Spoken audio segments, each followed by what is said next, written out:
Hello everyone, this is Anitha Sakthi. இது Vanamagan episode number 8. வாங்க இன்னைக்கான எபிசோட்குள்ளே போயிடலாம். யாரை கேட்டு இந்த கல்யாணத்தை முடிவு பண்ணீங்கன்னு நம்ம ஹீரோனி கேட்க, ஆமாம் இதை பற்றி நீ என்கிட்ட முன்னாடியே சொல்லலை. ஏன் உனக்கு என்ன பிரச்சனை? அவன் ரொம்ப டேலண்டாக இருக்கான், போலீஸ்காரன், பணக்காரன் வேற. அப்படின்னா அவனை நீங்களே கல்யாணம் பண்ணிக்க வேண்டியதானே? என்னையே ஃபோர்ஸ் பண்ணுறீங்க. ஏன் கல்யாண விஷயத்தை எனக்கே தெரியாமல் முடிவு பண்ணுறதுக்கு உங்களுக்கு யார் பெர்மிஷன் கொடுத்தா? எங்க பாரு தங்கம், கோச்சுக்காத. அவன் ஏதோ தெரியாம பண்ணிட்டா. உன்னோட சம்மதம் இல்லாம நான் உன்னை கல்யாணம் பண்ணி கொடுத்துருவேனா என்ன? என்னை நம்படா. ஒரு பக்கம் ஹீரோயினி கிளினிக் முன்னாடி பொதுமக்களும் பிரஸ்காரங்களும் வந்து நின்றுட்டு இருப்பாங்க. நம்ம ஹீரோயினி தான் வர சொல்லியிருப்பாங்க. நாட்டில் நிறைய போலியான மெடிசன்ஸ் பரவிட்டு இருக்கு. அதை வாங்கி நீங்கள் குடிக்கிறதுனால உங்கள் உடம்புக்கு தான் கேடு. அது கொஞ்சம் கொஞ்சமாக உங்களை அழிச்சிடும். அதுக்கு பதிலாக நான் உருவாக்கிற இந்த மாத்திரையை யூஸ் பண்ணுங்க. நீங்கள் சொல்கிறது எதுக்கு நாங்கள் நம்பணும்? அதுக்கு ஏதாவது உங்ககிட்ட ப்ரூஃப் இருக்கா அப்படின்னு சொல்லி கேட்ட உடனே ஹீரோயினி, சரி உங்களுக்கு ப்ரூஃப் தானே வேணும், என்னையும் ஒரு ஆதாரமாக நான் உங்ககிட்ட காமிக்கிறேன். இப்போ உங்கள் கண்ணு முன்னாடியே விஷக்குழவிங்களோட கடியை நான் வாங்குறேன். ஏய் என்ன பண்ணுறீ? உனக்கு பைத்தியம் பிடிச்சிருக்கா? இந்த மக்களுக்கு நிரூபிக்க எனக்கு வேறு வழி இல்லை அப்படின்னு சொல்லிட்டு ஹீரோயினி தண்ணியே ப்ரூஃபாக மாற்றிப்பாங்க. இன்னும் 3 நாளில் இது சரியாகும், நீங்கள் என்ன மானிட்டர் பண்ணலான்னு சொல்லியிருப்பாங்க. ஒரு பக்கம் நம்ம ஷென் ஆட்களை அடித்து போட்டுட்டு அந்த மருந்தை விற்று ஆள்கிட்ட வருவான். என்னையே ஏமாத்திட்டல நீ, என்னையே ஏமாற்றி ட்ரக்ஸை விற்க வச்சிருக்க. நீங்கள் வெளியில் போங்க, நான் பேசிக்கிறேன். கில்லாடியான ஆள் தான் நீ, உன்னை எக்ஸ்போஸ் பண்ணாமல் விட மாட்டேன். வாங்க வேண்டிய பணத்தெல்லாம் வாங்கிட்டு இப்படி வீரவசனமாக பேசினா எப்படி? நீயும் தான் என் கூட கூட்டு சேர்ந்துருக்க. புல்ஷிட். அது நான் இப்போவே உடைக்கிறேன். உன்னை யாருன்னு எக்ஸ்போஸ் பண்ணாமல் விட மாட்டேன். உன்னோட குடும்பம் நானும் பல வருஷம் ஃப்ரெண்டு.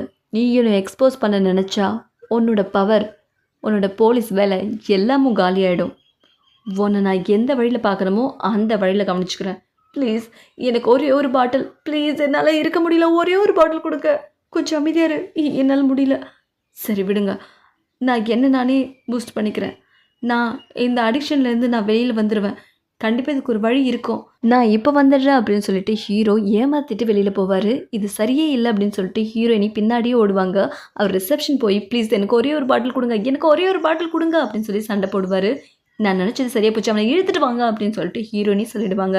உடனே என்னை விடுங்கடா, எனக்கு ஒரே ஒரு பாட்டில் கொடுங்க ப்ளீஸ். இல்லைஞ்சா என்னால் இருக்க முடியல, ஒரே ஒரு பாட்டில் ப்ளீஸ், ஒரே ஒரு பாட்டில், ஒரே ஒரு சிப்பு ப்ளீஸ். இவனை இங்கேயே பார்த்துக்கோ, நான் இப்போ வந்துடுறேன் அப்படின்னு சொல்லிட்டு ஹீரோயினி அங்கேருந்து போவாங்க. நம்மளோட ஹீரோ கண்ட்ரோல் பண்ண முடியாமல் ஃப்ரெண்டு தவிச்சிட்டு இருப்பாங்க. நம்ம ஹீரோயினி அவங்களோட ரூமுக்கு வந்து கடவுள்கிட்ட வேண்டிகிட்டு இருப்பாங்க, தயவு செஞ்சு அவனோட பெயினை குறைங்க, அவனை இப்படி என்னால் பார்க்க முடியல அப்படின்னு சொல்லி அழுதுட்டு இருப்பாங்க. அதை அவங்க அப்பா பார்ப்பாரு. ஏன்னா இவங்க அவர் மேலே எவ்வளோ லவ் வச்சுருக்கான்றது அவங்க அப்பா புரிஞ்சுப்பார். ஒரு பக்கம் ஊசி போட்டுட்டு நம்ம ஹீரோவை காம் பண்ணிகிட்ருப்பாங்க. அப்போ அவரை நினச்சி ரொம்ப ஃபீல் பண்ணி அழுது கண்ணீர் தாரத்தாரியாக ஊற்றிட்டு இருக்கிறத பார்த்த ஃப்ரெண்டு, இந்த இடத்துல நம்ம இருந்து வேலைக்காகாதுன்னு நைஸாக அங்கேருந்து கிளம்பிடுவாங்க. ஹீரோயினி அழுதுகிட்டே உட்காந்துட்ருப்பாங்க. எப்படியாச்சும் நான் காப்பாற்றிடுவேன்னு சொல்லிட்டு. ஒரு பக்கம் நாளுக்கு நாள் அந்த டானிக்கோட மோகம் அதிகமாகிட்டே போகும். அடிஷன் ரொம்ப அதிகமாகிட்டு போகும். கடையிலேருந்து திருடிட்டு போகிற அளவுக்கெல்லாம் வந்துடும். ஏடா பார்த்துட்ருக்க, அவனை பிடிச்சி உத அப்படின்ற அளவுக்கு பொதுமக்கள் அந்த டானிக்கால் படாத பாடுபட்டுட்ருப்பாங்க. இதை வென்னும் நம்மளோட ஹீரோவும் ரோட்டில் இருந்து பார்த்துட்ருப்பாங்க. இந்த மருந்தால் பொதுமக்கள் எவ்வளோ பாதிக்கப்பட்டிருக்காங்க அப்படின்னு சொல்லி யோசிச்சுக்கிட்டே அவரோட ஃப்ளாஷ்பேக்கை யோசிச்சு பார்ப்பாரு. அப்போ அந்த மருந்துக்காக அவர் எப்படி கெஞ்சிருப்பாருன்றதை காமிச்சிருப்பாங்க. இதை நிறுத்தத்துக்கு ஒரே வழி தான் இருக்குது. அது சரி, நீ எதுக்கு எங்கள் அப்பாவை மீட் பண்ணு சொன்னேன்? அவர் உனக்கு எப்படி பழக்கம்? உன்னோட அப்பா ஒரு வகையில் எனக்கு தூரத்து சொந்தம். அப்படியா? இங்கே பாரு, உன்னோட மாஸ்டர் போகிறதுக்கு முன்னாடி இதை விட்டுட்டு போனாங்க அப்படின்னு சொல்லிட்டு ஹீரோயினி ஒரு விஷயம் கொடுத்துருப்பாங்க. அதுக்காக தான் மேயரை சந்திக்கிறதுக்காக நம்மளோட ஹீரோ வருவார். மேயர் இதை கண்டுபிடிச்சிருக்கூடாதுன்னு ஹீரோயினி சொல்லி தான் அமைச்சிருப்பாங்க. என்னோட அப்பாவை மீட் பண்ணணும்னா அப்படி தான் ஃபார்முலா போகணும் அப்படின்னு சொல்லிட்டு வென் அவரோட வீட்டுக்கு கூட்டிகிட்டு போய் அப்பாவை இன்ட்ரடியூஸ் பண்ணி வைப்பார். அப்பா, இவன் உங்ககிட்ட பேசணுமா? என்ன ஒரு ஆச்சரியம், இவன் எப்படி வெளி உலகத்தில்? அப்பா நீங்கள் பேசிகிட்டு இருங்க, நான் வெளியில் வெயிட் பண்ணுறேன் அப்படின்னு சொல்லிட்டு வென் கிளம்பிடுவார். ஹாய் மேயர் அப்படின்னு சொல்லிட்டு நம்ம ஹீரோ அவரை இன்ட்ரடியூஸ் பண்ணிப்பார். வெளியில் போன வென் இவங்க 2 பேருக்குள்ளே என்ன ரிலேஷன்ஷிப்னு தெரிஞ்சுக்கணுன்றதுக்காக ஒளிஞ்சு நின்று பார்த்துட்ருப்பாரு. அப்போ நம்மளோட மேயர் நம்மளோட ஹீரோ கிட்ட கேள்வி கேட்பாரு.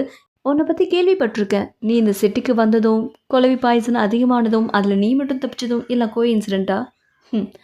அந்த பாய்சனை பற்றி என்னை விட உங்களுக்கு தானே அதிகமாக தெரியும் மேயர் அப்படின்னு சொல்லிட்டு 2 பேருமே பயங்கரமாக ஃபைட் பண்ணிகிட்டு இருப்பாங்க. ஃபைட் பண்ணதோடு மட்டும் நிறுத்தாமல் 2 பேரோட மேஜிக் சக்தியை யூஸ் பண்ணுவாங்க. இது எல்லாத்தையும் நம்மளோட வென் கதவுக்கு பின்னாடி இருந்து ஒளிஞ்சிருந்து பார்த்துட்ருப்பாரு. ஒரு பக்கம் நம்மளோட ஹீரோ அவரோட பவரை காட்ட, அங்கிளும் தன்னோட பவரை நம்மளோட ஹீரோ கிட்ட காமிச்சிட்ருப்பாங்க. இதெல்லாம் பார்த்துட்டு இருக்க வெனுக்கு, அடப்பாவீங்களா நீங்கள்லாம் உண்மையிலே யாருடா அப்படின்ற மாதிரி தோணிகிட்ருக்கும். இதுக்கு மேலே இவனை பார்த்துட்டு இருந்தால் நம்மள குழியில் இறக்கிடுவானுங்க அப்படின்னு சொல்லி வென் ஒளிஞ்சுப்பாரு. பரவாயில்ல, சக்தியை நல்லா பிரயோகப்படுத்துகிற, உங்ககிட்ட இருந்து தானே அங்கிள் கற்றுக்கிட்டேன். சரி, என்னை எப்படி கண்டுபிடிச்ச? உங்களை கண்டுபிடிக்கிறதுக்கு நீங்கள் கொடுத்த க்ளூ தான் அந்த குளவியாச்சே. இப்போ உனக்கு என்ன வேணும்? எல்லாரும் குளவி கொட்டினதுக்கு மருந்து நினச்சி அந்த பொருளை சாப்பிட்டு அடிக்ஷன் ஆகிட்டு இருக்காங்க. அதனால நிறைய குடும்பங்கள் பாதிக்கப்படுது. அதை நீங்கள் தான் தடுத்து நிறுத்தணும். நீங்கள் தானே இந்த சிட்டியோட மேயர். ஆமாம், என்னால் முடியும். ஆனால் ஒரு கண்டிஷன். என்ன கண்டிஷன்? நீ ஆயோவை கல்யாணம் பண்ணிக்கணும். எங்கள் அப்பாவோட எண்ணம் என்னன்னு தெரிஞ்சும் இப்படி என்னை ஃபோர்ஸ் பண்ண நினைக்கிறீங்களே. அப்பா, இதை மட்டும் செஞ்சிடாதீங்க ப்ளீஸ். ஆயோவை இவனுக்கு எப்படி? அது உன்னை யார் உள்ளே வர சொன்னது? ஆ அப்பா, நீ அந்த ஷென் கூட கூட்டு சேர்ந்துக்கிட்டு நீ பண்ண ஃப்ராட் தானே எனக்கு தெரியாதுன்னு நினச்சிட்ருக்கியா? எனக்கு எல்லாம் தெரியும். உங்களுக்கு எல்லாம் தெரிஞ்சு போச்சா? தெரிஞ்சு போச்சு. நீ முழுசாக அவன் கண்ட்ரோலில் இருக்க இப்போது.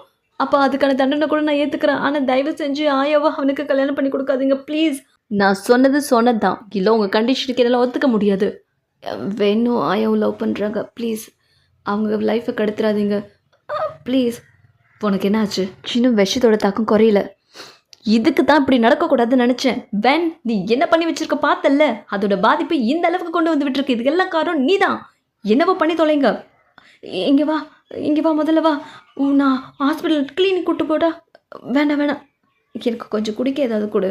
அதோ வரேன் அப்படின்னு சொல்லிட்டு குடிக்க மட்டும் கொடுப்பாரு. ஒரு பக்கம் மேயர் அவரோட வீட்டுக்கே ஆயோவை வர சொல்லியிருப்பாரு. காட்ஃபாதர், சொல்லுங்கள், என்னை கூப்பிட்டு அமைச்சிங்களாமே, என்ன விஷயம்? எல்லாம் நல்ல விஷயந்தான், உன்னோட எதிர்காலத்தை பற்றினது அப்படின்னு சொல்லிட்டு இருப்பாரு. ஒரு பக்கம் நம்மளோட ஹீரோ அதை குடித்தோன்னே கொஞ்சம் ரெக்கவர் ஆகிடுவார். அப்புறம் நான் உங்ககிட்ட கெஞ்சி கேட்டுக்கிறேன், நீ கவலைப்படாத, நான் என்றைக்குமே உன்னோட லவ்வில் குறுக்க வர மாட்டேன். தேங்க்யூ சியான். அப்புறம் என்னோட அப்பாவை நீ அங்கிள்னு கூப்பிட்டியா? அவருக்கும் உனக்கும் என்ன உறவு? அங்கே நடந்ததெல்லாம் நீ பார்த்துட்டியா? ஆமாம், நான் எல்லாத்தையுமே பார்த்தேன். இப்போ அதை சொல்கிறதுக்கு நேரம் இல்லை. சரி, நீ சொல்கிற வரைக்கும் நான் எதுவும் கேட்க மாட்டேன். நீ இது வரைக்கும் தெரிஞ்சுக்கிட்டதே போதும். இதுக்கு மேலே எதுவும் தெரிஞ்சுக்க தேவையில்ல. நேரம் வரும்போது நானே சொல்வேன். என்னை கிளினிக்கு கூட்டிகிட்டு போ அப்படின்னு சொல்லிடுவார். இவங்க 2 பேரும் போகிறத ஆயோ பார்த்துருவான். அதை நம்மளோட மேயர் பார்த்துட்டு, டாக்டர் சியானை பற்றி நீ என்னம்மா நினைக்கிற அப்படின்னு சொல்லி கேட்க, அவர் ரொம்ப நல்லவர், ரொம்ப கைண்டானவர். அவனை தான் உனக்கு கல்யாணம் பண்ணி கொடுக்கலான்னு நினைக்கிறேன். உனக்கு இஷ்டமா? இதை போய் எப்படி காட்ஃபாதர்? சரி, மௌனம் சம்மதத்துக்கு அறிகுறின்னு எடுத்துக்கிறேன். ஒரு பக்கம் நம்மளோட ஹீரோ அவரோட ரூமுக்கு வந்து கொஞ்சம் கொஞ்சமாக அவரோட பவரை யூஸ் பண்ணி ரெக்கவர் ஆக ட்ரை பண்ணுவார். இந்த பக்கம் ப்ரெஸ் எல்லாம் நம்மளோட ஹீரோயினை மானிட்டர் பண்ணிகிட்ருப்பாங்க. முன்னை விட உங்களோட கை இப்போ ரெக்கவர் ஆகிடுச்சானலாம் கேட்டுட்ருப்பாங்க. உங்கள் கண்ணு முன்னாடி தானே நான் இருக்கேன். நீங்கள் ப்ரூஃப் கேட்டிங்கள, நான் தான் ப்ரூஃப். என்னை ஃபோட்டோ ஒவ்வொரு நாளும் நீங்கள் எடுத்துக்கலாம். வித்தின் 3 டேஸில் நான் சரியாயிடுவேன். எல்லாமே சரியாயிடும். அந்த ஃப்ராடு பையன் என்னை வச்சே இந்த காரியத்தை பண்ண வச்சிட்டானேப்பா. இப்போ மட்டும் இந்த விஷயம் வெளியில் தெரிஞ்சிச்சுன்னா அது ஆல்ரெடி மேயருக்கு தெரிஞ்சிருக்கும். இப்போ அவர் நம்ம குடும்பத்து மேலே எந்த ஆக்ஷனும் எடுக்காமல் இருக்கணும். அதை நீ கொஞ்சம் பார்த்துக்கோ. மேயரோட பையன் உன் கையில் தானே இருக்கான் அப்படின்னு சொல்லிட்டு இருக்கும் போதே ஃபோன் கால் வரும். அந்த ஃபோன் காலில் மேயரோட பையன் வேண்டாம் பேசுவான். கவர்மெண்ட்லேருந்து ஒரு ஆர்டர் இஷ்யூ பண்ணியிருக்காங்க. அந்த ஆர்டரில் என்ன சொல்லியிருக்காங்கன்னா, இப்போ கொண்டு வந்திருக்க மெடிசனை 3 நாளில் காலி பண்ணணும். 3 நாள் இல்லையா? அது எப்படி முடியும்? அதெல்லாம் எனக்கு தெரியாது. நான் இன்ஃபர்மேஷன் கொடுக்க தான் ஃபோன் பண்ணேன். நீ மட்டும் அந்த மாதிரி செய்யலை, உன் விஷயமும் என் விஷயமும் சேர்ந்து வெளியில் வந்துடும். அப்புறம் நீயும் நானும் தான் மாட்டுவோம் அப்படின்னு சொல்லிட்டு ஃபோன் காலை கட் பண்ணிடுவார். ஷிட், இப்போ என்னப்பா பண்ணுறது? 3 நாள் என்னால் முடியல அப்படின்னு சொல்லிட்டு அவரும் அந்த டானிக்கை குடிக்க போவார். இது எத்தனை வாட்டி தான் நீ குடிப்ப? நீ போ, இவனை ரூமில் கூட்டிகிட்டு போய் கட்டி போடு. இவனுக்கு அதோட தாக்கம் குறையிற வரைக்கும் வெளியில் விடாத. வாங்க கசின் அப்படின்னு சொல்லிட்டு ரூம் பக்கம் போய் கட்டி போட்டுருவாரு. அப்போ நம்மளோட ஷென், என்னை அடித்தாதான் நான் தெளிவேன். என்னால் முடியாது. இதை விட உனக்கு பெஸ்ட் ஒரு ஆஃபர் யாரும் கொடுக்க மாட்டாங்க. என்னை அதுக்கப்புறம் நீங்கள் பனிஷ் பண்ண மாட்டீங்கன்னா நான் உங்களை அடிக்கிறேன். பனிஷ் பண்ண மாட்டேன், ஏன்னா அடி அப்படின்னு சொல்லிட்டு அவர் வேகமாக கத்த, சரி, இது தவிர எனக்கு வேறு வழியே இல்லை, என்னை மன்னிச்சிருங்க கசின். தெரிஞ்சதுக்கப்புறம் என்னை பனிஷ் பண்ண மாட்டேங்கன்ற நம்பிக்கையில் நான் அடிக்கிறேன் அப்படின்னு சொல்லிட்டு ஷென்னை கன்னத்திலே பலார்னு அறைவார். இது போதாது, இன்னும் அடி, அடிக்கிறத நிறுத்தாதா அப்படின்னு சொல்லி அவர் சொல்லிகிட்டே இருக்க இவரும் பலார்னு அரைஞ்சிட்டு இருப்பாரு. அப்போ ஷென்னோட அம்மா வெளியிலேருந்து பார்த்துட்டு இருப்பாங்க. அப்போ அவரோட அப்பா இதெல்லாம் அவனோட நல்லதுக்கு தான் அப்படின்னு சொல்லிட்டு போயிடுவார். அவங்களும் ஃபீலிங்லேயே இருப்பாங்க. நம்மளோட ஷென் உள்ள வாங்கிட்டே இருப்பார். இன்னொரு பக்கம் நம்மளோட ஹீரோ துடிச்சிட்டு இருப்பாரு. தயவு செஞ்சு எனக்கு அந்த பாட்டிலை கொடுங்கன்னு. ஹீரோயினி சைலண்ட்டாக வருவாங்க. இவனை பார்த்துட்டே இருங்க, வெளியில் விடாதீங்க அப்படின்னு சொல்லிட்டு ஹீரோயினி அப்பா அங்கேருந்து கிளம்பிடுவார். ஹீரோயினி போகும்போது, அவன்கிட்ட போகாத, நீயே இப்போ ரெஸ்ட்டில் இருக்கணும். இல்லை பரவாயில்ல, எனக்கு என்ன ஆனாலும் பரவாயில்ல அப்படின்னு சொல்லிட்டு ஹீரோவோட கையை பிடிச்சிட்டு நான் இருக்கேன்னு சொல்லிட்டு இருப்பாங்க. அப்போ ஃப்ரெண்டுக்கு நம்ம ஃபெயிலியர் ஆகிட்டோமோ அப்படின்னு ஒரு கில்ட்டி இருக்கும். நான் உன் பக்கத்துல தான் இருக்கேன், நீ கவலைப்படாத, உனக்கு ஒன்றும் இல்லை அப்படின்னு சொல்லிட்டு இருப்பாங்க. அப்போ நம்மளோட ஹீரோயினி கையை அவர் அழுத்தி பிடிக்க ஹீரோயினிக்கும் பெயின் ஆகி அந்த இடத்துலையே அவங்க மயக்கம் போட ஆரம்பிச்சிருவாங்க. லின்ஷா இந்த அடிக்ஷன்னால இப்படி என்னால இவ பாதிக்கப்படுறாளே அப்படின்னு சொல்லிட்டு நம்ம ஹீரோவும் அழுதுகிட்டே ஒண்ணுமே செய்ய முடியாம தவிச்சிட்டுருப்பாரு. அதோட இந்த எபிசோட் முடியுது. அடுத்த எபிசோடில் மீண்டும் சந்திக்கிறேன். நன்றி. Keep smiling. டாடா.